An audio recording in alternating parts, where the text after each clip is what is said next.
আমার প্রথম প্রশ্ন এখানে যে জুলাই যোদ্ধা যারা রয়েছেন আছেন তো নাকি? শহীদ পরিবারের সদস্যরাও আছেন।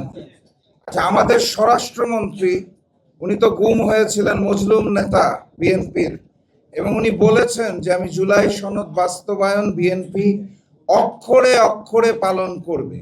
আমরা এটা কেন বিশ্বাস করতে পারছি না? এটা আমাদের মেনে নেওয়া উচিত তো নাকি? এটা তো আমাদের মেনে নেওয়া উচিত জায়গা থেকে। মানে পার্থক্যটা কোথায়? এই যে আমার ডান পাশে এনসিপির নেতা বসা, সংসদে যাচ্ছে, জামাতের নেতারা যাচ্ছে, এবং যেটা বলা হচ্ছে, আমরাও বলছি যে জুলাই সনদ তো বাস্তবায়ন হবে না। এখন এরকম একটা মজলুম নেতা বলেছে যে অক্ষরে অক্ষরে পালন করা হবে, তারপরেও আমরা বিশ্বাস করতে পারছি না। এটা তো একটা সার্কাজম, আমাদের তো মেনে নেওয়া উচিত। এখন মেনে নিতে পারছি না কেন, এই জায়গাটাকে স্পষ্ট হতে হবে। আমি অনেকক্ষণ ধরে গুরুত্বপূর্ণ বক্তব্যগুলো শুনছিলাম, শুনে আমার কাছে মনে হয়েছে কিছু কনসেপ্টের জায়গায় আমাদের কিছু ভুল ভ্রান্তি আছে। তারা বলছে অক্ষরে অক্ষরে জুলাই সনদ বাস্তবায়ন করবেন, আর আমরা যেটা বলতে চাচ্ছি সেটা হচ্ছে আমরা ওই বাস্তবায়নটা যেটা চাই সেটা দেখতে পাচ্ছি না। কেন দেখতে পাচ্ছি না? কারণ মূল জায়গার পার্থক্যটা হচ্ছে পদ্ধতিগত। পদ্ধতিতে সমস্যা। আমরা স্পষ্ট করে বলতে চাই, এবং আপনাদের ওই ভাষাটা আমি একটু বিনয়ের সাথে শিখিয়ে দিতে চাই।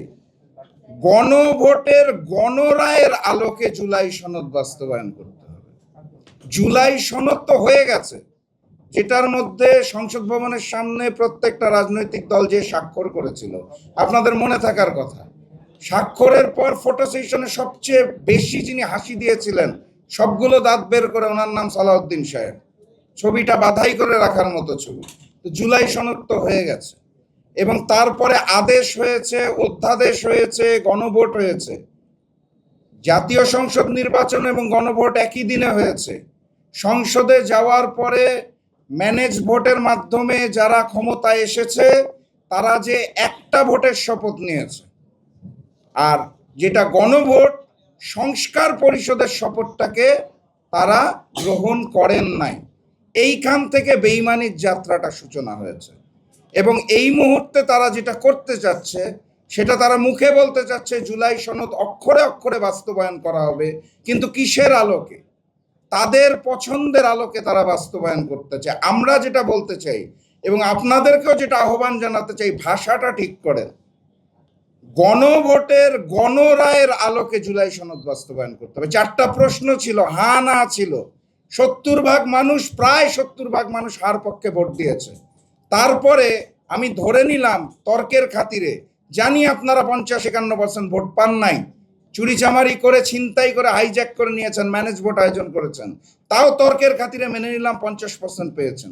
50% ভোট নিয়ে 70% ভোটের রায়কে আপনি যদি অবজ্ঞা করেন, তাহলে কি জুলাই যোদ্ধারা মেনে নিবে? আমার তো মনে হয় না মেনে নিবে। এটার জন্য জামাতের দরকার নেই, এটার জন্য এনসিপির দরকার নেই, 11 দল দরকার নেই, বিরোধী দল দরকার নেই। কারণ ওই জুলাইয়ের গণ অভ্যুত্থানে আমার দেশের মানুষেরা রক্ত দিতে শিখে গেছে, এবং আমরা যেটা দৃশ্যপটে দেখতে পাই সেটা হচ্ছে যে যুদ্ধটা ছিল ফ্যাসিস্ট শেখ হাসিনা আওয়ামী লীগের বিরুদ্ধে। বাস্তবতাটা হচ্ছে যুদ্ধটা ছিল আওয়ামী লীগ এবং ভারতের বিরুদ্ধে, আধিপত্যবাদের বিরুদ্ধে। যেই কারণে শেখ হাসিনা এখন দিল্লিতে আশ্রয় পায়।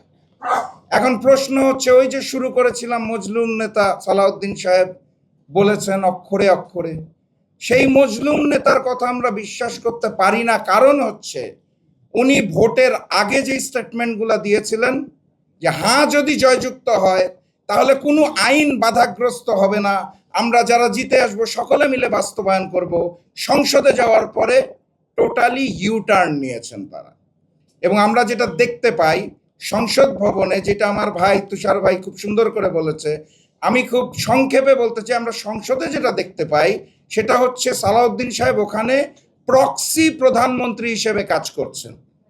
একদম প্রক্সি প্রধানমন্ত্রী। আমাদের প্রধানমন্ত্রী বিরোধী দলীয় নেতার কথার পর প্রোটোকল অনুযায়ী যার কথা বলার কথা উনি কথা বলতে পারেন না, যে কোনো কারণেই হোক স্ক্রিপ্ট ছাড়া উনি ভুলে যান কথা, তথ্য বিভ্রাট হতে থাকে, এই কারণে প্রক্সি প্রধানমন্ত্রী কথা বলেন। এখন প্রক্সি প্রধানমন্ত্রীর ব্যাকগ্রাউন্ডটা কি?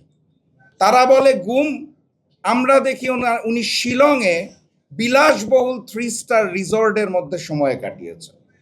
এখন ওই যে আরেকটা পয়েন্ট এসেছে আলোচনা, আপনাদেরকে মনে করিয়ে দিতে চাই, শুধুমাত্র এই জুলাই সনদ বাস্তবায়ন না, তার পূর্বেই অধ্যাদেশগুলো বাতিল হয়ে যাচ্ছে। অর্থাৎ আমার ভাই বলেছে 40%, আমি বলবো অর্ধেক, 50% সংস্কার কার্যক্রম অলরেডি শেষ হয়ে গেছে, হওয়া শেষ, জুলাই সনদ ব্যতীতই।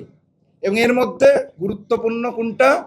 এই যে গুম নিয়ে যে কথা বলছেন ওনারা, মানবাধিকার, বিরোধী দল দমনের জন্য পুলিশ, সুপ্রিম কোর্টের বিচারক নিয়োগ, দুর্নীতি দমন কমিশন, অর্ধেক তো শেষ। একটা ফ্যাসিস্ট সরকার গঠনের জন্য, স্বৈরাচার গঠনের জন্য যা যা গুণাবলী প্রয়োজন, সেই সংস্কারগুলো তো অলরেডি শেষ হয়ে গেছে। আমাদের হাতে আর অপশন রয়েছে বাকি অর্ধেক।